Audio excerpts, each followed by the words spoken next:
Lucas 9, a partir do verso 57, diz assim: E aconteceu que, indo eles pelo caminho, um certo homem lhe disse: Senhor, eu desejo te seguir, para onde quer que tu fores. E Jesus lhe disse: As raposas têm tocas e as aves do céu têm ninhos, mas o Filho do Homem não tem onde reclinar a sua cabeça. E ele disse a outro: Segue-me. Mas ele disse: Senhor, permita ir primeiro enterrar meu pai.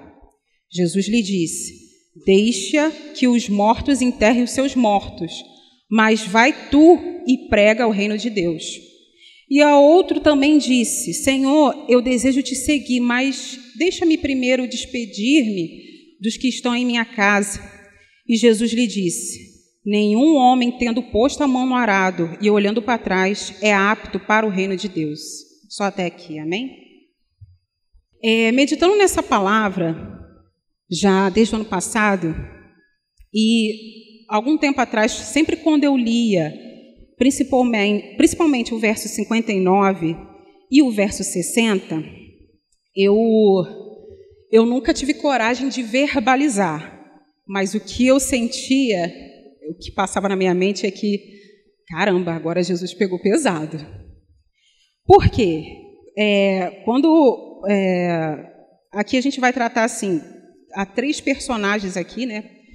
O candidato a ser discípulo de Cristo, e a gente vai tratar como candidato 1, 2 e 3. No verso 59 é o segundo candidato, né? O Senhor Jesus, ele pede para segui-lo. E aí ele diz: olha, primeiro deixa eu enterrar meu pai. E aí Jesus fala: deixa que os mortos enterrem os seus mortos, mas vai tu e prega o reino de Deus. Eu sempre pensava, que eu falei assim, nossa, Jesus foi muito duro. Como assim ver uma situação como essa de um ente querido morrer e ele ser assim tão duro em falar assim, deixa que os mortos enterrem os mortos, sei lá, acho que foi muito insensível. Eu nunca tive coragem de falar, mas o que eu pensava era isso. Mas, pela misericórdia do Senhor, o Espírito Santo traz entendimento, e a gente meditando um pouco mais, a gente vê que não é bem assim. A verdade é que, se aquele homem, esse segundo candidato, tivesse seu ente querido morto, ele não estaria ali conversando com Jesus. Vocês compreendem? Porque imagina, a gente já passou por isso lá em casa, um tio meu faleceu dentro de casa. E a primeira coisa que a gente quer resolver é sobre questões de velório, de enterrar, enfim, resolver essa situação para que as pessoas se despeçam, né, do seu ente querido. Então, se realmente o pai desse segundo candidato tivesse realmente morrido, ele não estaria ali, ele estava preparando o velório, preparando o enterro para o pai. E, na verdade, é que esse segundo candidato, esse homem, ele, na verdade, ele estava procrastinando em seguir a Cristo.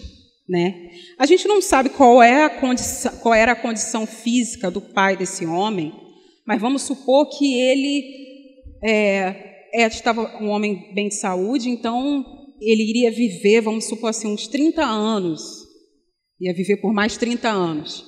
Então o que deu a entender é que esse homem disse assim para Jesus: espera daqui a uns 30 anos, hoje não, daqui a uns 30 anos, aí eu te sigo. É isso que realmente aconteceu. Esse homem, ele procrastinou, ele adiou em seguir a Cristo. Seguir a Cristo. E é nisso que nós vamos falar sobre procrastinação. Parece, dá até um trava-língua, né?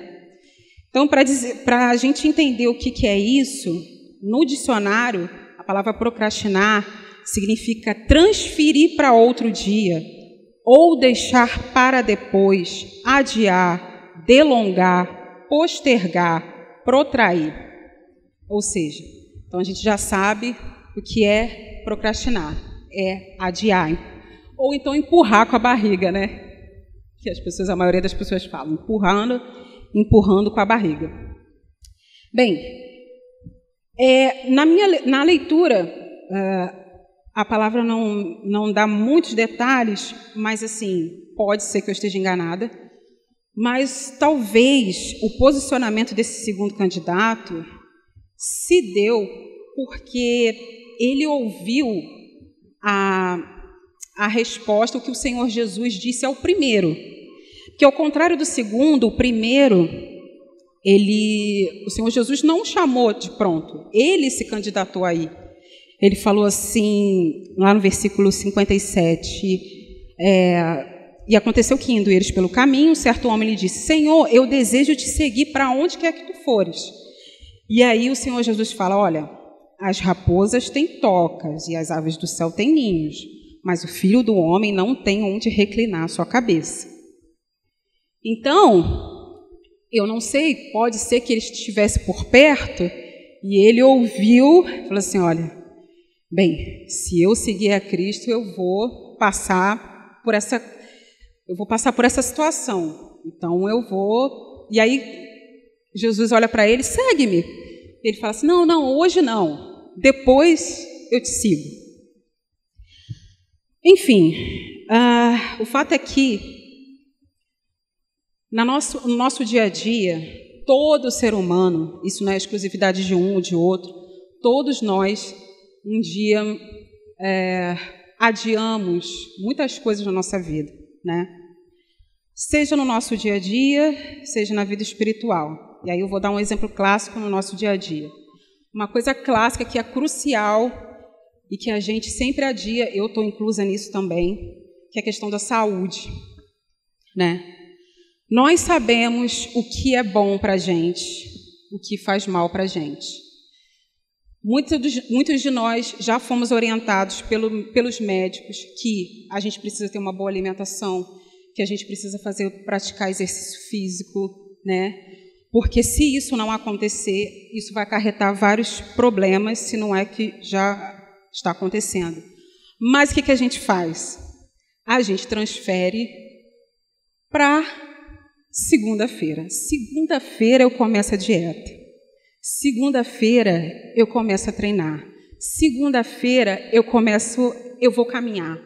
Segunda-feira, parece que tem um lado místico a segunda-feira, que a gente faz tudo na segunda-feira, quer fazer tudo na segunda-feira, e chega talvez segunda-feira e a gente não faz. E a gente transfere para outra segunda-feira, para outra segunda-feira. Então, isso é um exemplo clássico, eu também já passei por isso, e é uma coisa que a gente não deveria fazer, mas, infelizmente, muitos de nós fazemos. Agora, já tirando a questão do dia a dia, né, na nossa saúde, voltando para a vida espiritual, esse segundo exemplo, que também eu acredito que a maioria já ouviu, é que quem nunca ouviu alguém dizer, depois de, por exemplo, isso geralmente acontece quando a gente faz evangelismo, né? Quando a gente fala de Jesus para as outras pessoas, nas ruas, às vezes a gente fala com os amigos, com familiares, fala da importância de Jesus, fala da Bíblia, fala do Evangelho, a importância de congregar, enfim, mostra na Bíblia a importância de seguir a Cristo. E aí a pessoa lança essa, eu acho que a maioria das pessoas já ouviram isso. Quando Deus tocar no meu coração, eu sigo Jesus.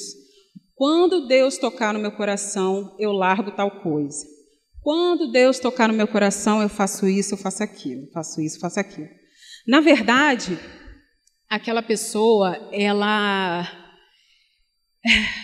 desmerece, vamos dizer assim, ela não se atenta que aquela pessoa que está falando de Jesus para ela, na verdade, é Deus falando por meio daquela pessoa. Então, ela despreza aquilo e ela fala que quando Deus falar com ela, mas, na verdade, Deus já está falando. Eu fico imaginando que uma pessoa, depois da exposição da palavra, lançar esse tipo de frase, eu acho que ela imagina assim, que algo assim muito grandioso, vamos dizer assim, imagine só, um foco de luz do alto em mim, anjos tocando harpa e um som assim com voz de trovão dizendo: Jéssica, me segue. Eu acho que é isso que a pessoa ela se imagina, porque quando fala assim, ai, Deus tem que falar comigo, porque enquanto Deus não falar comigo, ou seja, já expôs a palavra e ela diz que quando Deus falar com ela, mas na verdade ela está desprezando o fato daquela pessoa ter enviado por Deus e falar de Jesus para ela. E aí, baseado assim na palavra de Deus e baseado na experiência nas experiências, né, na minha vida e na caminhada, nessa, vamos dizer, curta caminhada que tem gente que já está há um tempo na caminhada cristã, a gente consegue entender o porquê que a gente age dessa forma, porquê que a gente costuma adiar tantas coisas na nossa vida. E aí eu quero deixar claro que a intenção não é apontar, julgar, não, trazer um peso para ninguém. É que o objetivo é que quando a gente entende, compreende o porquê que a gente age dessa forma, a gente não perde tempo, a gente já vai lá logo no foco do problema e combate o problema, entende?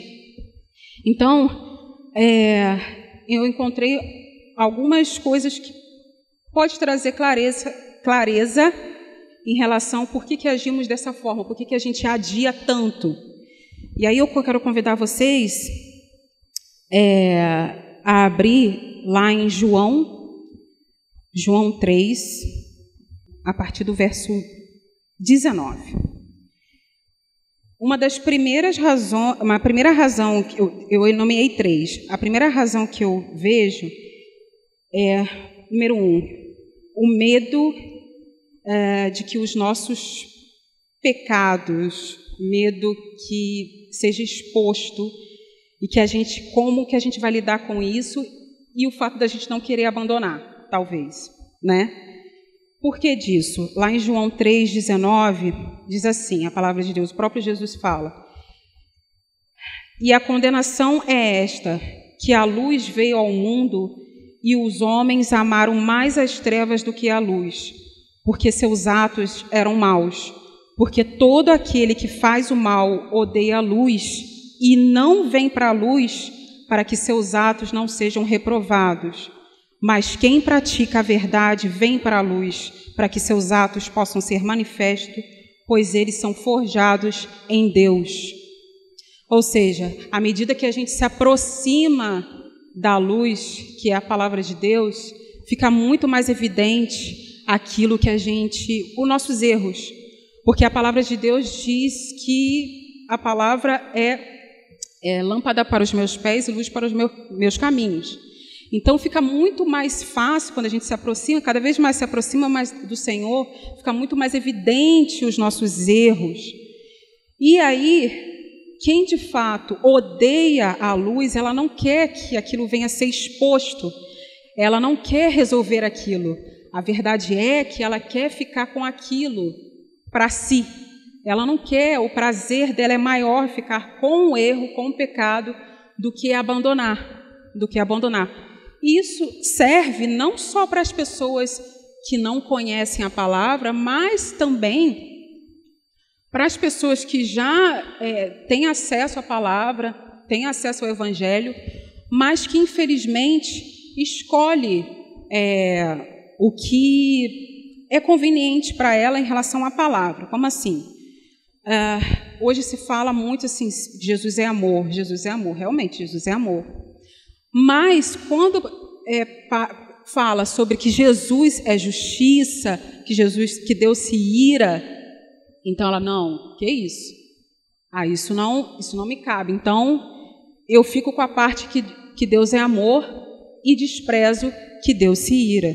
Então, essas pessoas, na verdade, elas não querem expor, elas não querem mudança, elas querem permanecer no estado que estão, elas não querem mudança. Então, esse é um dos motivos porque tantas pessoas adiam se voltar para Cristo, adiam em seguir a Cristo, ter compromisso com Deus. de expor o seu pecado e ter que resolver a situação, e ter que abandonar esse pecado. Outra situação, que é o item 2, está relacionado à prioridade. Prioridade. A gente já falou do medo, né? E agora a gente está falando sobre a prioridade. Bem, vamos lá.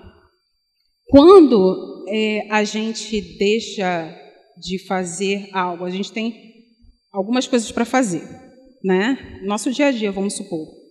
E aí a gente prioriza tal coisa e fala assim, eu vou resolver isso aqui primeiro e depois eu resolvo isso. Consciente ou inconsciente, a gente julga ser tal coisa mais importante que a outra, tanto é que a gente deixa para trás, deixa para fazer depois. Só que quando nós fazemos isso com a palavra, com as coisas de Deus, a gente quebra um princípio bíblico. Quando a gente procrastina, quando a gente, vamos supor, o seu tempo, quando você administra o seu tempo de forma incorreta, vamos supor, você se dedica mais, passa horas com outra coisa, que pode até ser lícita, né? Eu, por exemplo, gosto muito de ver coisas que estão relacionadas a artesanato. Eu gosto muito de arte, gosto muito de ver coisas relacionadas à arte, artesanato. Só que se eu não tomar cuidado, passa tempo eu ali vendo, e eu não tenho comunhão com Deus, eu não oro, eu não leio. E aí quando eu vou ler, vou orar, estou muito cansada, deixo para depois. Então, eu estou quebrando um princípio bíblico. De forma consciente ou até mesmo inconsciente, eu estou falando assim, olha, o Senhor é bom, eu gosto muito do Senhor, mas primeiro eu vou fazer isso. Aí quando der, eu converso com o Senhor, quando der, eu leio a tua palavra. E aí, lá em Mateus 22, esse princípio que eu mencionei, Mateus 22, do verso 36 ao 38. Esse princípio bíblico é o amor ao Senhor. A palavra de Deus diz assim, Mestre, qual é o grande mandamento na lei? Respondeu-lhe Jesus, tu amarás o Senhor teu Deus de todo o teu coração e de toda a tua alma e de toda a tua mente. Este é o primeiro e grande mandamento. Ou seja, quando a gente opta por outras coisas, quando a gente, na verdade, coloca outras coisas no lugar de Deus, nós estamos quebrando esse princípio bíblico que é amar o Senhor de todo o nosso coração, de todo o nosso entendimento. Então, é muito importante que a gente compreenda e entenda aonde que a gente está errando e peça a Deus que nos dê força para renunciar tal coisa que ofende ao Senhor. Amém? E aí, voltando lá em Lucas 9, continuando na questão da prioridade, Lucas 9, 59, diz assim, se você reparar bem, eu até circulei essa palavra. Eu vou pegar um trechinho do que esse homem fala. Senhor, o segundo candidato, ele fala, Senhor, permita-me ir primeiro enterrar o meu pai. Primeiro. Ou seja, ele não estava dando a prioridade ao Senhor.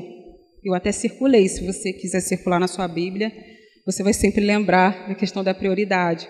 E no verso 61, também, outra coisa que é semelhante ao verso 59, diz assim, Senhor, eu desejo te seguir, mas deixa-me primeiro despedir-me dos que estão na minha casa. Ou seja, mais uma vez, aqueles homens estavam dando prioridade a outras coisas que não eram o Senhor. E aí, o terceiro motivo, né, o qual a gente adia tanto, E aí isso é mais voltado para a gente, né? Para a gente que já conhece a palavra, para a gente que está caminhando. É o medo da responsabilidade. E isso eu já estive nesse... Na verdade, já estive em todos esses itens, enquadrado em todos esses itens, né? O medo da responsabilidade. Eu vou explicar por quê. Como assim? Vamos dizer, vamos supor, tudo que é novo na nossa vida, tudo que é novo, nos traz uma expectativa, nos traz um receio de como é que vai ser. Por exemplo, você vai para uma empresa nova, um trabalho novo, você está acostumado a fazer tal coisa e em determinado momento da sua vida você vai para um outro ramo, enfim. E aí, poxa, é a primeira vez que você vai para lá, você não conhece, e aí você fica, nossa, como é que vai ser? Como é que vai ser? Será que eu vou corresponder às expectativas? Como é que vai ser? Cria-se uma expectativa, né, do novo. Quando você aprende uma coisa nova, por exemplo, o idioma, né, você deixa a sua língua nativa por um momento para aprender uma nova língua. É algo novo, né? Aprender a dirigir também é algo novo, né? Aprender a dirigir também é algo novo. Tudo traz expectativa, tudo traz um receio. Mas, em relação às coisas de Deus, em relação ao que Deus nos propõe a fazer, a gente não fica, diferentemente de um novo emprego, enfim, uma profissão, a gente não se prende às nossas habilidades, às nossas competências. A gente crê que quem capacita para tal coisa é Deus. Quem nos capacita é Deus. A gente não fica preso às nossas habilidades, a gente não fica preso... Enfim, quem capacita é Deus. Uma empresa, para contratar o recrutador, para contratar alguém, ele vai identificar se você reúne as competências necessárias para aquela empresa, né? A sua aptidão, a sua experiência, enfim, ele reúne vários aspectos para ver se você se encaixa naquela empresa. Só que com as coisas de Deus não é assim, né? Não é assim. É claro que com as coisas de Deus a gente não pode fazer as coisas de forma relaxada, mas a gente não fica limitado ao que as nossas habilidades, vamos dizer assim. E aí, quando Deus nos dá algo, quando Deus nos fala, faça isso, e a gente olha para as nossas habilidades, para as nossas competências, e olha para a missão que Deus nos dá, a gente fica com medo, óbvio, porque a gente não tem capacidade para isso. A gente não tem, realmente, humanamente falando, nós não temos capacidade para isso. E aí, a gente se comporta como alguém muito conhecido, que é Moisés. Moisés, como todos vocês já sabem, né? Estava lá. Eu vou resumir mesmo, pegar a metade da história. Moisés estava lá com a sua vida, né, cuidando dos rebanhos, e aí ele vê a sarça pegando fogo, mas a sarça não se consumia. E aí ele fica, nossa, que interessante isso. E aí ele se aproxima, e aí Deus vai dialogando com ele. E aí eu queria que vocês abrissem, por favor, em Êxodo capítulo 3.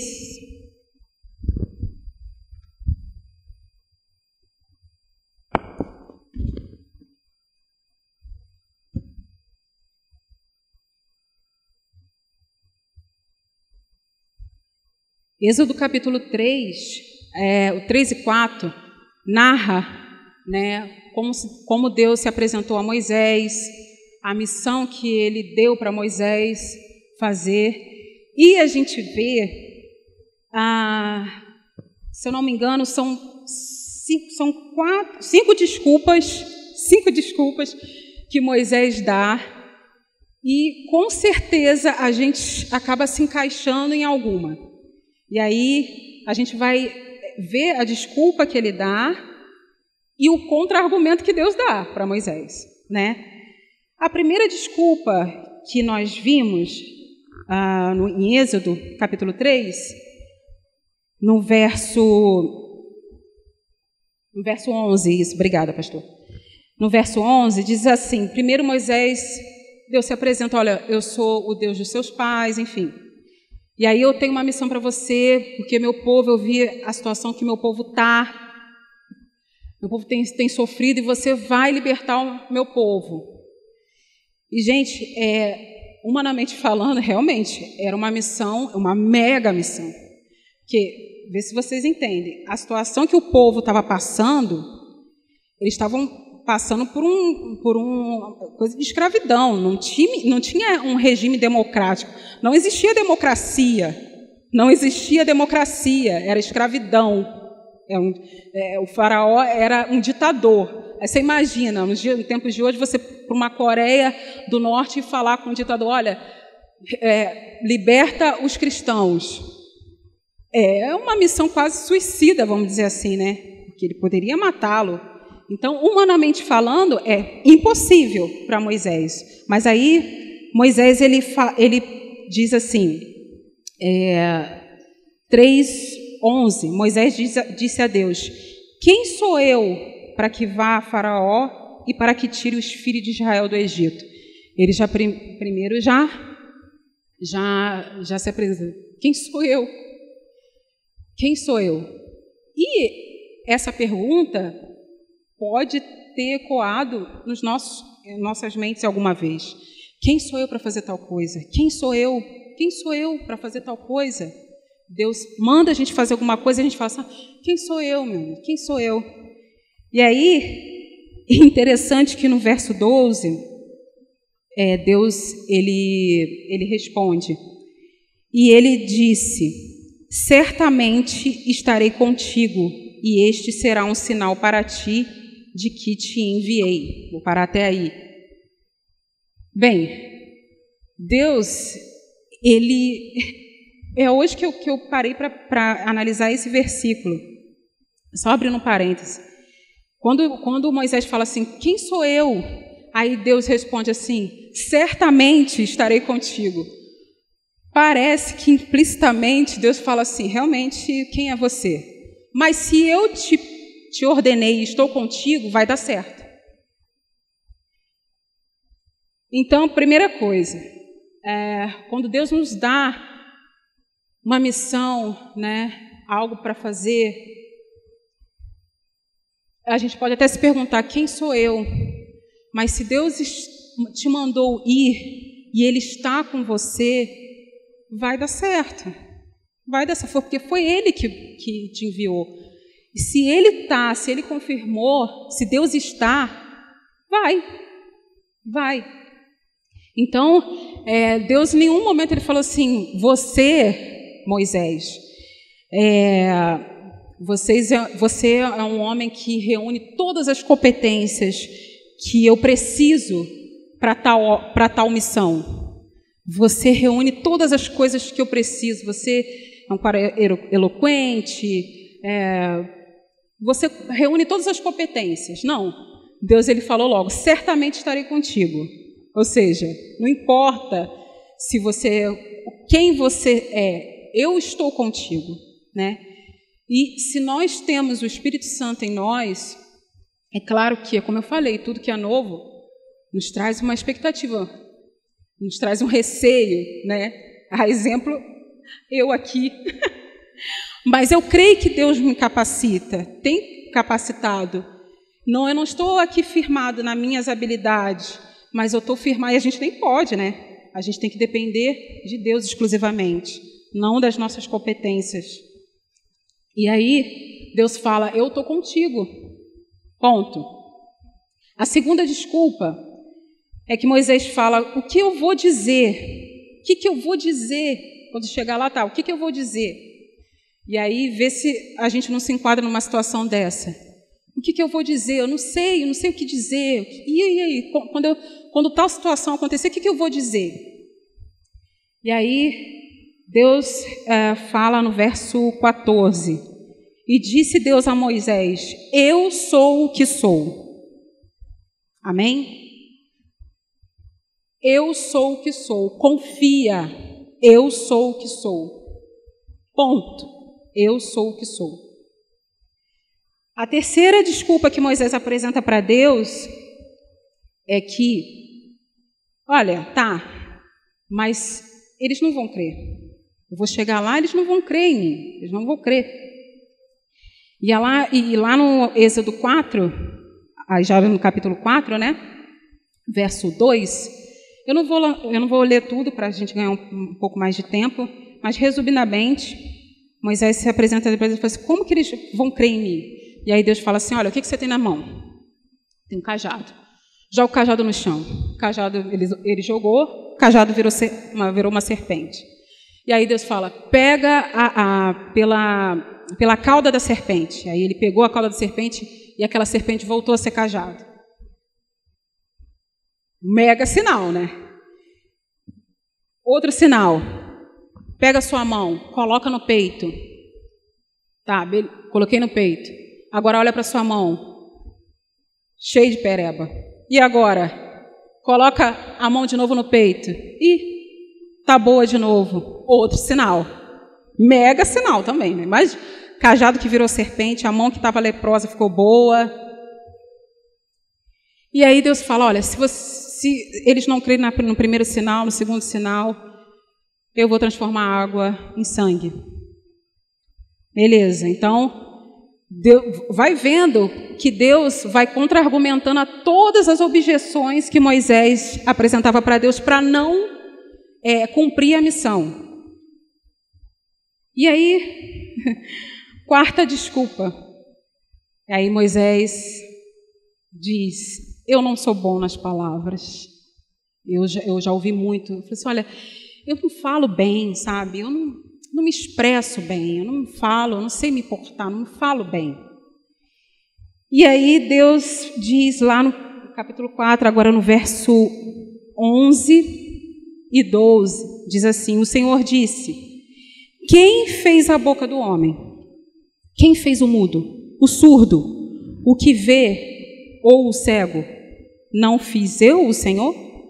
Portanto, vai, e eu serei com a tua boca e te ensinarei o que dirás. Olha, Deus falando para Moisés: eu sei da sua limitação. Na verdade, Deus sabe das nossas limitações. Em tempo real, Deus sabe o nosso início, meio e fim. Ele consegue ver, em tempo real, o nosso início, meio e fim. Mas se Deus te chamou, se Deus tem falado com você, confia nele. E Ele vai te capacitar. Só que a gente tem que crer nisso. A gente tem que confiar no Senhor. A gente tem que crer que Ele é que nos capacita. Se o Espírito Santo realmente habita em nós, o Espírito Santo vai nos direcionar. Vai colocar palavras na nossa boca.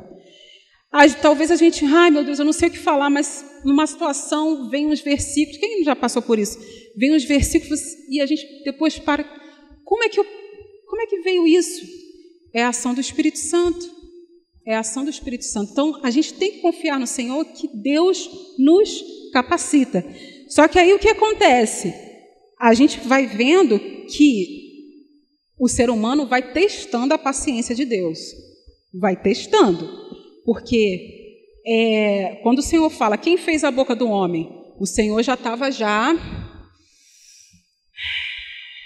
eu já te dei o sinal. Eu já falei como é que vai acontecer. E você está dando desculpa. E você está dando desculpa. E você está dando desculpa. E no final, Moisés, ele fala assim: quer saber? Envia outro, Deus. Não envia a mim, não. Envia outro. Não envia a mim. Envia outro. E aí, no verso 14... E a ira do Senhor se acendeu contra Moisés. E ele disse: não é Arão o levita teu irmão? Sei que ele pode falar bem, e eis que ele está vindo para encontrar-se contigo, e vendote se alegrará em seu coração, e tu falarás a ele e colocarás palavras na sua boca, e eu serei com a tua boca e com a dele, e vos ensinarei o que deveis fazer. Você imagina, o ser humano ele testa a Deus, a paciência de Deus. Deus tem falado, olha, eu sou contigo. Você, não é bem assim. E a gente vai adiando. Só que a ira do Senhor se acendeu contra Moisés. A gente vê que Moisés foi um grande homem de Deus, mas ele era um ser humano como a gente. Também tinha suas limitações, né? Ou seja, todos nós não estamos isentos de passar por tal coisa. O medo existe, né? O receio existe, mas a gente tem que estreitar cada dia mais o nosso relacionamento com Deus, e cada dia mais que a gente vai conhecendo a Deus, vendo quem Ele é, a gente sabe quem a gente tem servido, e aí isso traz mais confiança. E a gente, cada vez mais que a gente conhece a Deus, a gente não tem dúvida de se lançar, não tem medo de adiar, não tem medo de se lançar, porque a gente conhece quem a gente tem orado, quem a gente tem buscado, a gente vai conhecendo. Por isso que é tão importante conhecer cada dia mais a Deus. Então, gente, não importa quem nós somos, né? Se Deus sabe das nossas limitações, e se Ele nos chamou para determinada coisa, Ele vai nos capacitar. E aí não se trata, eu não estou falando de função ministerial, que você tem que ser evangelista, diácono, enfim. Trata-se de disponibilidade, estar disponível para o Senhor, disponível. O que Deus quiser, como Ele vai fazer, esteja disponível, só esteja disponível. Nós não estamos falando de função ministerial, mas estou falando de disponibilidade, estar disponível para Deus. Então, tudo que a gente possa apresentar a Deus com desculpa para adiar algo que é inadiável, ofende ao Senhor, né?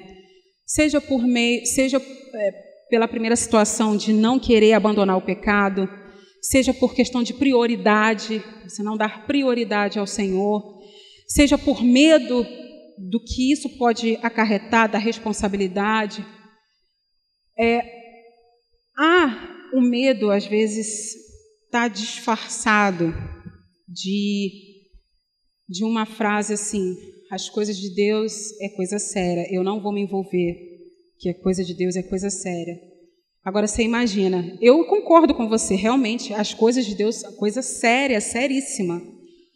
Mas não se envolver, imagina, se todo mundo pensasse assim: eu não vou me envolver, que as coisas de Deus é coisa séria, eu não posso me envolver. Então, eu te pergunto, quem é que vai discipular?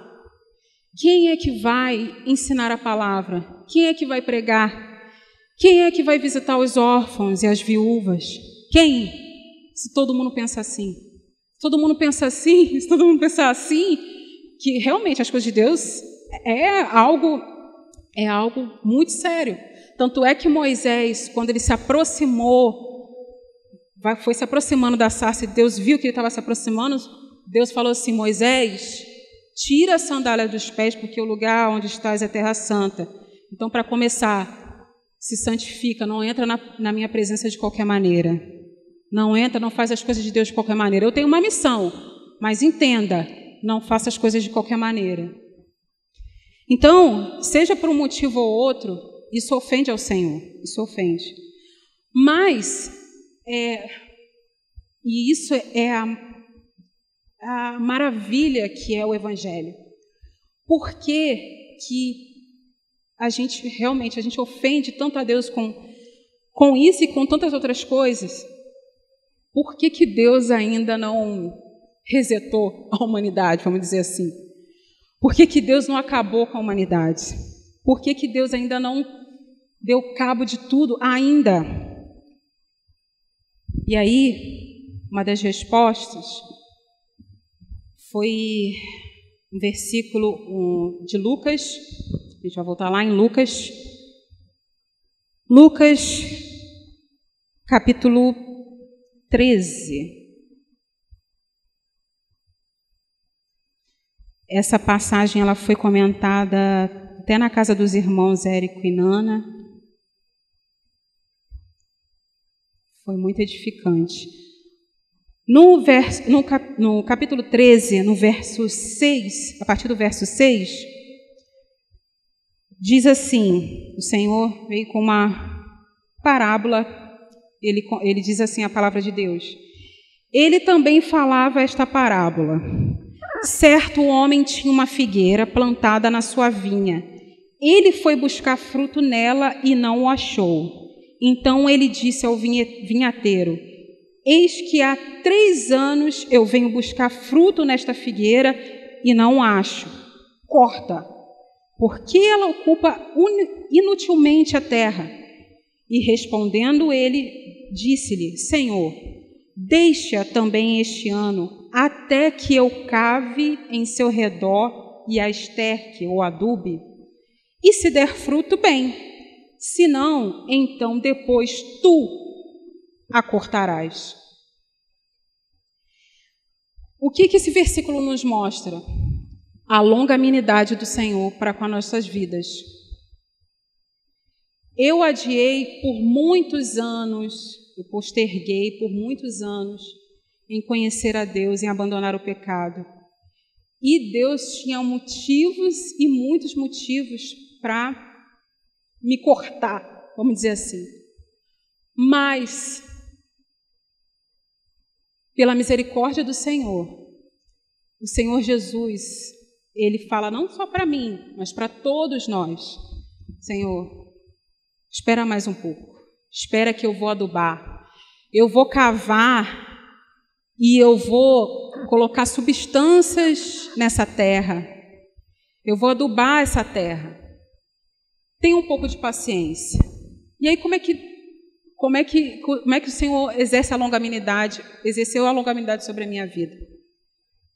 Ele diz assim: eu vou adubar essa terra, eu vou enviar pessoas para que leve o evangelho. Eu vou falar com ela através da palavra. Eu vou falar com ela através dos louvores. Eu vou enviar pessoas para falar de mim para ela. Eu vou falar com ela. Eu vou tirar ela de um determinado lugar e vou movê-la para outro lugar para que ela tenha a oportunidade de ouvir o verdadeiro evangelho. E aí, se ela der fruto, permanece. Se não, tu o corta.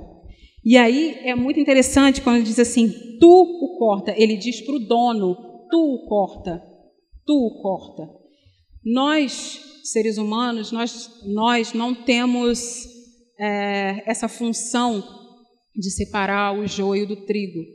Quem irá fazer isso é o próprio Deus. É o próprio Deus. E se hoje nós estamos aqui, é pela misericórdia do Senhor.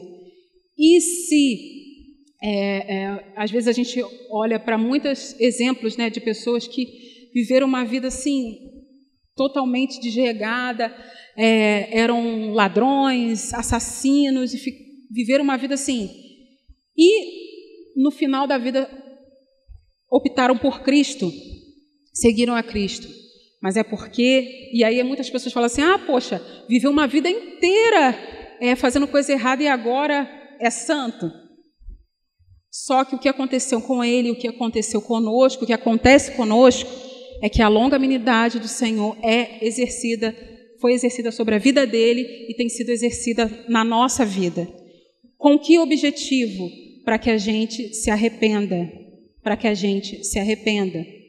Eu não sei se você se enquadra em um desses motivos, mas se você reconhece, há tempo de se arrepender. Há tempo de se arrepender e de buscar ao Senhor. Deus tem exercido a longanimidade na minha vida e na sua vida para que a gente possa se arrepender. Para que a gente possa se arrepender. Olha, o preço já foi pago e não custou nada para a gente, mas para Cristo custou sangue. Sangue. E por que disso? Para que nós venhamos obter a salvação por meio dele. Que todos pecaram e destruídos estão da glória de Deus, sendo justificados gratuitamente pela sua graça, pela redenção que há em Cristo Jesus. Por meio dele nós obtemos salvação. Então, já foi pago. É necessário que a gente vá até ele e reconheça que a gente está errando, que a gente precisa se consertar, que a gente precisa abandonar esse pecado. Só para finalizar, a nossa procrastinação, o ato da gente empurrar com a barriga as coisas do Senhor, impacta tanto na nossa vida, né, como na vida das pessoas que nos cercam. Como? Primeiro, impacta na nossa vida em que sentido? A salvação é individual, ponto. Ninguém pega carona com ninguém. Não pega carona com o pai, com o marido, enfim, não pega carona com ninguém. A salvação é individual. Segundo, que em relação às outras pessoas, quando a gente faz o bem ou a gente deixa de fazer, a gente impacta na vida de outras pessoas. E aí, eu vou usar um exemplo, né, do Cleito. Todos vocês já conhecem, né, esse rapaz baixinho, que é o meu marido, imperceptível, e aqueles que o conhecem sabem que ele, para a glória de Deus, é uma pessoa pacificadora. Ele é uma pessoa que procura ver o lado positivo das pessoas, né? E para a glória de Deus, glória a Deus por isso, glória a Deus por isso. Porém, nem sempre foi assim. Há muitos anos atrás, muitos anos atrás, um amigo, é um líder de jovens, Ministério de Louvor. Líder do Ministério de Louvor, chegou para ele e falou para ele que ele era uma pessoa que só via o lado negativo das pessoas. Exortou ele, né? Exortou e deu um bom conselho a ele. Esse bom conselho, essa exortação, impactou tanto a vida dele que ele parou em si, caiu em si e falou assim: caramba, realmente, eu tenho esse problema. Eu tenho esse problema. E aí, a partir daí, com a ajuda de Deus, obviamente, ele mudou. Ele passou a ser aquilo que a gente conhece. Agora, essa pessoa que deu o conselho a ele, ela nem mora aqui no Brasil. Ela mora no exterior. E ela nem sabe como isso interferiu na vida dele e na vida das pessoas que o cercam. Por quê? Por conta disso, por conta desse bom conselho, ele mudou, ele tomou consciência de que era uma pessoa que precisava de mudança, e aí, essa pacificação, ele exerceu esse bom conselho na vida de outras pessoas, que essas pessoas ouviram esse bom conselho e provavelmente exerceu na vida de outra pessoa, que exerceu na vida de outra pessoa, que exerceu na vida de outra pessoa. Ou seja, esse líder de jovens, na época, deu um bom conselho a ele e ele não sabe como isso propagou para as outras famílias. Propagou. Então, nós só vamos saber como isso vai interferir tanto na nossa vida como na vida dos demais na eternidade. Porque o bom conselho foi um bem, mas e a nossa omissão? Quando a gente deixa de falar de Jesus para outras pessoas, quando a gente sabe fazer o bem e não faz, quantas pessoas têm deixado de ouvir o Evangelho? Quantas pessoas têm deixado de sentir o teu abraço? Que muitas pessoas, lá fora, elas nem querem, vou dizer assim, pessoas moradoras de rua, ou até mesmo nos hospitais, elas não querem comida, né? Comida. Mas elas têm sede e fome da palavra. Elas estão sedentas de carinho. E por conta do medo, que a gente fica retraído, ai, como é que eu vou fazer? Eu não sei falar, eu não sei me portar, a gente fica limitado às nossas competências, às nossas habilidades, a gente deixa de fazer aquilo que o Senhor nos chamou. Então, a gente não vê hoje, não tem como enxergar o que a nossa omissão tem feito na vida das outras pessoas, mas um dia nós vamos prestar contas ao Senhor. Um dia nós vamos prestar contas ao Senhor, tanto do bem quanto do mal que nós fazemos. Então, que hoje venha ser um dia de mudança, que a gente possa entender aonde que a gente está errando. E se porventura a gente se viu em dessas situações, que a gente se arrependa, que a gente confesse a Deus, fala assim, Deus, eu tenho dificuldade em dar prioridade àquilo que é prioridade. Eu não quero abandonar o pecado, essa é a verdade, Senhor, mas a Tua palavra diz que eu tenho que abandonar. Me ajuda. É ser sincero diante de Deus e falar abertamente a Deus. Deus conhece nosso coração, Ele sonda os nossos pensamentos, Ele conhece. Então, meus irmãos, não adie o que Deus... não adie, não procrastine. Jesus está voltando. Jesus está voltando. Não adie. Jesus está voltando. Jesus está voltando. Olha, pela misericórdia de Deus, eu estou aqui. Olha, eu nem consigo fazer assim, porque minha perna está dura. Na hora de descer os degraus, eu tenho que ter cuidado para não cair, porque a perna está dura, porque é uma tensão, mas eu creio que o Espírito Santo de Deus, Ele fala, mesmo em minhas limitações, o Espírito Santo, Ele fala.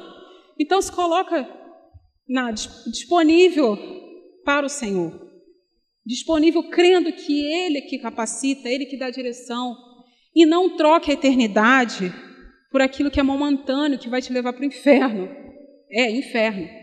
Não troque a eternidade por aquilo que você tem prazer agora e depois você vai sofrer amargamente. Não troque isso. Amém? Vamos orar. Até aqui o Senhor me deu essa palavra. Olha, eu acho que foi uma das coisas mais difíceis de fazer. Mas eu creio que o Espírito Santo está no controle de tudo. Agora, o Espírito Santo, ele falou. Se você, ainda assim, mesmo mediante a palavra, quiser permanecer na situação que você está, aí é com você e Deus. Mas, que Deus já falou, eu fiz a minha parte, Deus já falou. Agora, se você compreende e se arrepende, entende que precisa de ajuda, então vamos orar nesse momento. Amém? Deus Santo, poderoso, nós estamos aqui, Senhor. Primeiro te agradeço, Senhor, por tudo que o Senhor ministrou aos nossos corações. Obrigada, Deus. Obrigada, Senhor. E Deus, nós te pedimos, Senhor, eu te peço perdão. Eu te peço perdão, Pai, por toda vez que eu adiei, toda vez que eu procrastinei as coisas do Senhor, todas as vezes que eu me escondi por medo, todas as vezes que eu não quis abandonar o pecado, por todas as vezes que eu não dei prioridade ao Senhor. Deus, me perdoa, Senhor. E Deus, ouve a oração, Pai, daqueles que estão nesse momento confessando ao Senhor que precisam de ajuda, que estão pedindo perdão nesse momento pelas suas ações, Pai. Visita cada um, Pai, em nome de Jesus Cristo, que estão aqui presentes, aqueles que vão assistir depois pela internet. Deus, ministra no coração de cada um, Pai. Nos ajuda, Pai, nos ajuda, Senhor, a andar nos teus caminhos, Senhor, Nós precisamos, nós carecemos de Ti, Pai. Sem o Senhor, Pai, nós não podemos, é impossível para nós. É impossível obtermos a salvação, mas em Ti, Pai, nós cremos. Por meio da graça, Pai, por meio de arrependimento, nós obtemos a salvação. Ó Deus, nos ajuda, Pai, eu te peço, por favor, nos ajuda, Senhor, a trilhar o Teu caminho, Senhor. Nos ajuda, Pai, a incentivar os nossos irmãos a não esmorecer. Nos ajuda, Pai, a chegarmos juntos, Senhor, ao reino dos céus, Senhor, juntos, Pai, em nome de Jesus. Ó Deus, não se aparte de nós, Pai, em nome de Jesus Cristo. Tenha paciência conosco, Pai, eu te peço, tenha misericórdia, Pai. Tenha misericórdia, Pai, das nossas vidas, Senhor. Tenha misericórdia, Pai. Tenha misericórdia e que a gente venha se arrepender e abandonar tudo que nos afasta de Ti, em nome do Senhor Jesus. Porque o Senhor está às portas e nós não queremos estar longe de Ti, nós queremos para sempre Te engrandecer, Te louvar, estar para sempre contigo, Pai. Nós queremos, Senhor, mas sabemos que nós não podemos fazer nada de qualquer maneira. Nós não podemos entrar na Tua presença de qualquer maneira, Pai. Então eu te peço, nos ajuda, Senhor, para que nós venhamos a cada dia abandonar tudo que nos afasta do Senhor. Que o Teu sangue, Pai, venha limpar as nossas vestes, Senhor. Que o Teu sangue, Pai, venha limpar as nossas vestes, Pai, em nome de Jesus. Para que quando o Senhor vier, Pai, nós tenhamos com as nossas vestes limpas, Pai, para a Tua honra e glória, Pai, em o nome do Senhor Jesus. Assim nós oramos e já Te agradecemos, Senhor, por tudo. Amém. Graças a Deus.